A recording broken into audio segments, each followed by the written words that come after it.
हाँ जी, नमस्कार भावी शिक्षकों। स्वागत है आप सभी का आपके अपने YouTube चैनल आरपी स्टडी में।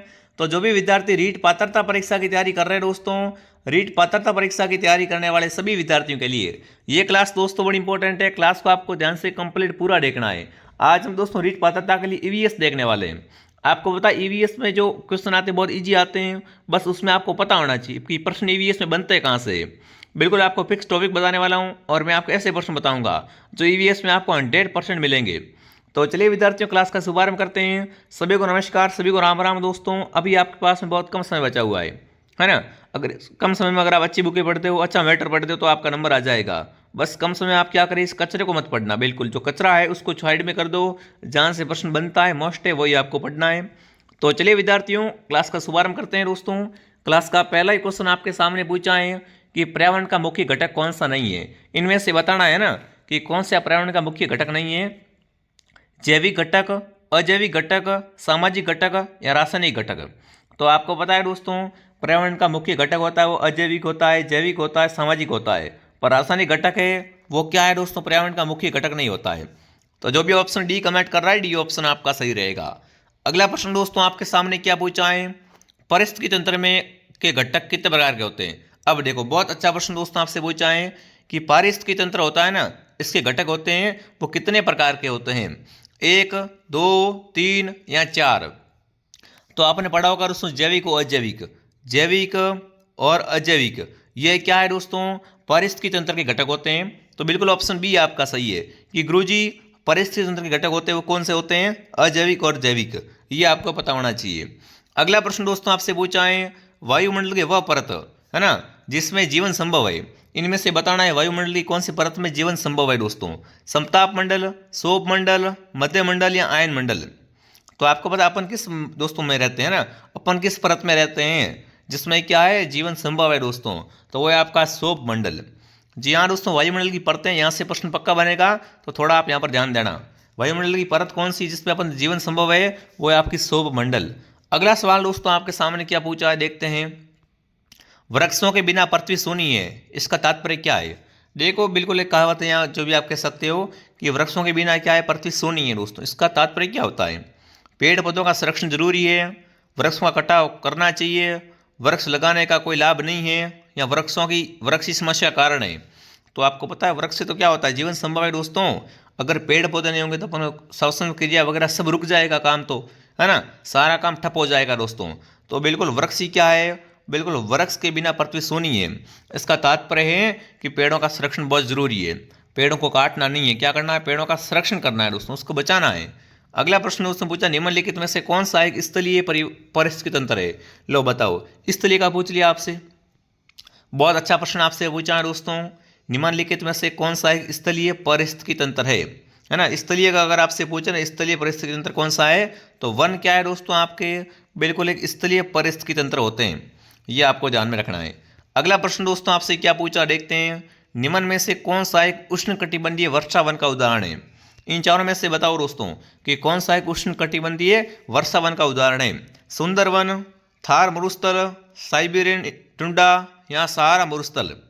तो उष्णकटिबंधीय वर्षा वन है ना, बिल्कुल ये कहाँ पर दोस्तों आपके, तो आपको सीधा से क्या करना है, सुंदरवन को सही करना है। ये क्या है दोस्तों, एक उष्णकटिबंधीय वर्षा वन का उदाहरण है। अगला पूछा, निम्न में से कौन सा क्षेत्र है थार का मरुस्थल कहलाता है। अब देखो राजस्थान का मैप को देखो ध्यान से, और देखो थार का मरुस्थल राजस्थान में किस भाग में है ना। थार का मरुस्थल है विद्यार्थियों राजस्थान के कौन से भाग में है, पश्चिम राजस्थान में। तो पश्चिम राजस्थान का भाग क्या कहलाता है, थार का मरुस्थल कहलाता है। अगला सवाल दोस्तों आपसे पूछा है, जलवायु परिवर्तन का मुख्य कारण क्या है। जलवायु क्या होती है, चेंज होती रहती है, परिवर्तन होती रहती है। तो इसका मुख्य कारण आपसे पूछा है दोस्तों, वनों की कटाई, औद्योगिकरण या ग्रीन हाउस गैसों की वृद्धि या उपरोक्त सभी। तो देखो दोस्तों, जलवायु परिवर्तन क्यों होती है, वन काटते तब होती है ना, वनों की कटाई से होती है, औद्योगिकरण से होती है, ग्रीन हाउस गैसों की वृद्धि से होती है। मतलब उपरोक्त सभी सही आएगा। क्या आएगा दोस्तों, उपरोक्त सभी सही आएगा। अगला प्रश्न दोस्तों आपके सामने क्या पूछा है, निम्नलिखित में से कौन सा गैर नवीनीकरण का संसाधन है। इनमें से बताना दोस्तों कौन सा आपका क्या है, एक गैर नवीनीकरण का संसाधन है। सौर ऊर्जा, पवन ऊर्जा, कोयला या जल ऊर्जा। तो सिंपल बात है दोस्तों, कोयला क्या होता है आपका, एक गैर नवीनीकरण का संसाधन होता है। बिल्कुल कोयला ऑप्शन आपका सही रहेगा।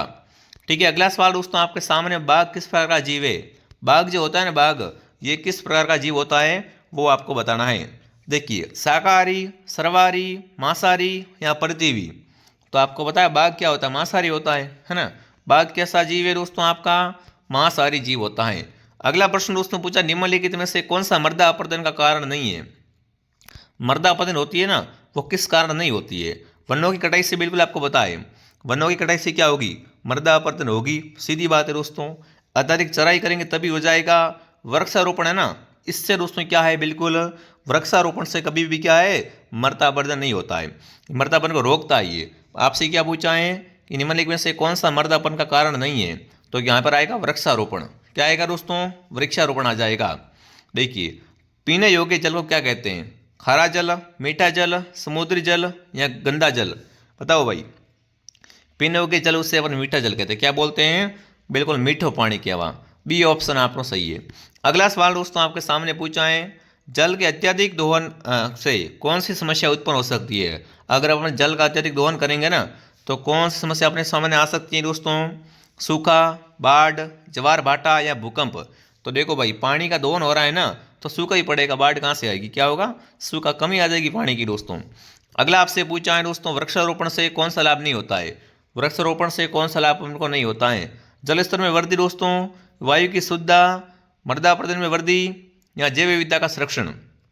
अभी मैंने बात की थी कि मृदा अपरदन है वो वृक्षारोपण से नहीं होता है। तो ध्यान रखना विद्यार्थियों, ऑप्शन क्या रहेगा? सी ऑप्शन आपका सही रहेगा। अगला पूछा दोस्तों, ध्वनि प्रदूषण का प्रमुख कारण क्या है? ध्वनि प्रदूषण क्यों होता है दोस्तों? वाहनों के शोर से, पटाखों के शोर से, लाउड स्पीकर के उपयोग से या दोस्तों उपरोक्त सभी से? तो वाहनों से, बिल्कुल हॉर्न से क्या होता है? शोर होता है। साइलेंसर से भी होता है, पटाखों का शोर से होता है, लाउड स्पीकर से होता है और उपरोक्त सभी आएगा। क्या आ जाएगा? उपरोक्त सभी ऑप्शन आपका राइट है दोस्तों। जिसने भी दोस्तों क्लास को लाइक नहीं किया, एक बार फटाफट सभी विद्यार्थी क्लास को लाइक और सब्सक्राइब करें, ठीक है ना। लाइक एंड सब्सक्राइब जरूर करें, ताकि आपको जो भी क्लास आए नेक्स्ट, वो सभी क्लासें मिलती रहे और बढ़िया आप शानदार तैयारी करते रहो, ठीक है साथ में। अगला पूछा, जल प्रदूषण का मुख्य कारण क्या है? जल प्रदूषण क्या होता है? जल प्रदूषण क्यों होता है दोस्तों? औद्योगिक कचरे से, वर्षा जल से, वनों की कटाई से या सौर ऊर्जा से? तो बिल्कुल आपका जल प्रदूषण होता है औद्योगिक कचरे से। उद्योगों का कचरा कहाँ डाल देते हैं? नदी नालों में डाल देते हैं। इससे क्या होता है? जल प्रदूषण होता है दोस्तों। अगला पूछा दोस्तों, प्रदूषण का क्या प्रभाव होता है? प्रदूषण से क्या फर्क पड़ता है ना, प्रभाव क्या पड़ता है दोस्तों? तो देखिए, पर्यावरण की गुणवत्ता में वृद्धि होती है। क्या? अरे गुणवत्ता बढ़ेगी थोड़ी भाई, पर्यावरण प्रदूषण हो रहा है, मतलब क्या होगा? जलवायु परिवर्तन हो जाएगी, जलवायु चेंज हो जाएगी भाई। ये क्या होता है दोस्तों? इसमें पर्यावरण प्रदूषण का प्रमुख कारण होता है, ध्यान रखना विद्यार्थियों। वनों की संख्या में वृद्धि होगी? नहीं होगी वनों की संख्या वृद्धि। जल स्रोतों की शुद्धता में वृद्धि आएगी? नहीं। ये सब उल्टी बात कर रहे हैं। पर प्रदूषण से का प्रभाव क्या पड़ेगा? जलवायु परिवर्तन हो जाएगी। बिल्कुल बी ऑप्शन आपका सही है, बहुत अच्छा प्रश्न है। हरित क्रांति का संबंध किससे है? औद्योगिकरण से, कृषि उत्पादन में वृद्धि से, वन संरक्षण से या जल संरक्षण से? देखो, हरित क्रांति का जो आपका दोस्तों संबंध होता है ना, वो किससे होता है? अगर आपसे पूछ ले एग्जाम में, बाय चांस अगर आपसे दोस्तों एग्जाम में पूछ ले कि बताओ हरित क्रांति का संबंध किससे है ना, तो क्या करना है वहाँ पर आपको? सीधा दोस्तों क्या करना है? कृषि उत्पादन में वृद्धि से करना है। बिल्कुल क्या होगा? कृषि उत्पादन में वृद्धि आएगी। अगला दोस्तों पूछा, ओजोन परत का मुख्य कार्य क्या है? ओजोन परत है ना, ओजोन परत दोस्तों है, पहली बात तो कमेंट करो कि ओजोन परत कौन से मंडल में पाई जाती है, ये आपको पता होना चाहिए दोस्तों। फटाफट कमेंट करो, मैं कमेंट देखूंगा आपके, ये आपके लिए होमवर्क है कि ओजोन परत किस मंडल में पाई जाती है। अब क्या पूछा, इसका मुख्य कार्य क्या है? ऑक्सीजन का प्रदान करना या दोस्तों जल चक्र को बनाए रखना, पराबैंगनी किरणों को पृथ्वी पर रक्षा करना या वनों की वृद्धि करना? तो आपको बताया दोस्तों, सूर्य से हानिकारक किरणें आती है, पराबैंगनिक किरणें, इसको कौन रोकता है? ओजोन परत रोकती है। तो सी ऑप्शन आपका सही है। और बताओ ओजोन परत कौन से मंडल में पाई जाती है, ये आपके लिए होमवर्क है, ठीक है। राजस्थान में कौन सा राष्ट्रीय उद्यान स्थित है? बताओ भाई, राजस्थान में कौन सा राष्ट्रीय उद्यान है? तो रणथंभौर राष्ट्रीय उद्यान है, ये आपको ध्यान रखना है। जिससे यह क्या बोलते हैं, बताओ फटाफट कमेंट करो, साथ में भाई कमेंट बहुत फास्ट आने चाहिए। राजस्थान का कौन सा मरुस्थलीय वृक्ष पाया जाता है? राजस्थान में मरुस्थलीय वृक्ष है वो कौन सा है दोस्तों? वो बिल्कुल आपको बताना, खेजड़ी। खेजड़ी क्या है? राजस्थान का एक आपका मरुस्थलीय वृक्ष है। अगला आपसे पूछा, थार के मरुस्थल में जल संकट का समाधान कौन सा हो सकता है? अब देखो, थार के मरुस्थल में क्या है? जल संकट आ जाए तो समाधान क्या हो सकता है, वो आपको बताना दोस्तों। ट्यूबवेल, नहरी प्रणाली, औद्योगिकरण या वनों की कटाई? तो थार के मरुस्थल में दोस्तों जल संकट का समाधान है नहर प्रणाली। नार निकाल के अपन क्या कर सकते हैं विद्यार्थियों, जल का संकट का समाधान कर सकते हैं। राजस्थान में पानी संचयन की पारंपरिक पद्धति का नाम क्या है ना। जल को इकट्ठा करने के दोस्तों आपको बताना है पारंपरिक पद्धति है वो कौन सी है दोस्तों, वो आपको बताना है। बावड़ी, तालाब, बांध या उपरोक्त सभी। तो देखो पारंपरिक मतलब सबसे पुरानी वो आपकी बावड़ी है। बावड़ी में क्या करते थे दोस्तों, पानी को इकट्ठा करते थे, फिर उसको जब जब उसका उपयोग करना था वहाँ से ले लेते थे। ठीक है। राजस्थान की कौन सी नदी लवणीय झील जल की है, लो भाई इनमें से बताओ खारे पानी की नदी कौन सी है दोस्तों, बनास, चंबल, लोणी या काली सिंध। नाम से स्पष्ट है दोस्तों, लोणी। लोणी क्या है, खारे पानी की तो है ना। लोणी का पानी कैसा है, लोणी का पानी गुरुजी खारा है, लवणीय है ना। नाम से स्पष्ट है दोस्तों। अगला सवाल आपके सामने पूछा रहा, भारत का सबसे बड़ा जल स्रोत कौन सा है। मतलब भारत का सबसे बड़ा अगर जल स्रोत अगर आपसे पूछ ले एग्जाम में दोस्तों, तो वो कौन सा हो जाएगा, फटाफट कमेंट करेंगे। गंगा नदी। गंगा क्या है दोस्तों, भारत का सबसे बड़ा जल स्रोत है। ठीक है। अगला प्रश्न दोस्तों आपके सामने, जैव विविधता संरक्षण का मुख्य उद्देश्य क्या होता है। बताओ भाई, जैव विविधता संरक्षण का मुख्य उद्देश्य क्या होता है, वन्य जीवों का संरक्षण करना। क्या करना दोस्तों, वन्य जीवों का संरक्षण करना। राजस्थान का जलवायु कैसी, बताओ भाई। अपन राजस्थान में रहते हैं, आपको बताओ राजस्थान की जलवायु कैसी है दोस्तों, ये आपकी शुष्क और अर्धशुष्क है। राजस्थान की जलवायु कैसी है, शुष्क एवं अर्धशुष्क। ठीक है विद्यार्थियों।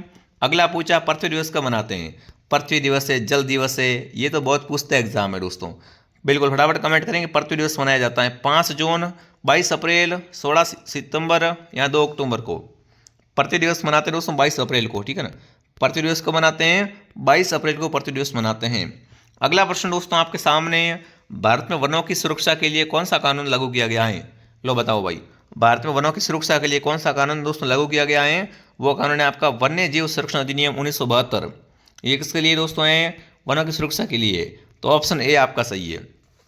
ठीक है विद्यार्थियों, तो ये आपके ईवीएस के इंपॉर्टेंट क्वेश्चन थे और भी मैं आपके हर विषय के क्लास से लेके आता रहूँगा, चिंता न करें आप कमेंट करना नेक्स्ट क्लास आपको कौन से सब्जेक्ट की चाहिए दोस्तों। ठीक है। क्लास बिल्कुल डेली आएगी। आरपी स्टडी ऐप को डाउनलोड कर लो, वहाँ पर आपको दोस्तों रीड का पूरा कोर्स मिल जाएगा। बिल्कुल रीड का ईवीएस का कोर्स है वो तो दोस्तों भी तैयार नहीं है, पर हमारे पास में रीट टीम साइकोलॉजी आपकी कंप्लीट करवा देंगे हम। रीट में साइकोलॉजी प्लस शिक्षण विधियाँ हैं वो कंप्लीट करवा देगी ये। तो आप डाउनलोड करें आरपी स्टडी ऐप और घर बैठे शानदार तैयारी कर सकते हो विद्यार्थियों। वीडियो को लाइक करें, वीडियो को सब्सक्राइब करें दोस्तों और क्लास को शेयर करें। जय हिंद, जय भारत।